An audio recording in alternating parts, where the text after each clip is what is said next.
द्वितीय test match खेलिबे नाही ऋषभ पंत तो प्रथम टेस्ट रे अंपायर सहित खराब व्यवहार करथिबा कारणरू ऋषभ पंत को एई भली दंड मिल पारे।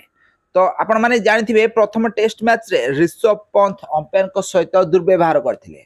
बॉल टी को पुराना हला परे चेंज करबा पई अंपायर को से कहिथिले, हेले अंपायर एहाकू मना करबा कारणरू अंपायर को आगे बॉल टी रागी की फोपाड़ी देथिले ऋषभ पंत।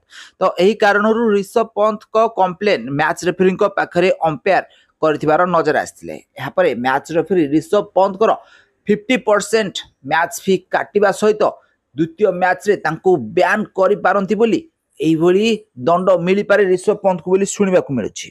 हेले ए जाय ऋषभ पंत को एही भूल रो कोनोसी बेले विचार करा जाय नै। प्रथम टेस्ट मैच टी सरिबा परे ऋषभ पंत को ऊपर कार्यानुष्ठान निया जिवो। हुएतो से द्वितीय टेस्ट मैच रे खेली न पारंती। प्रथम टेस्ट रे ऋषभ पंत 2-2 शतक हासिल करछन।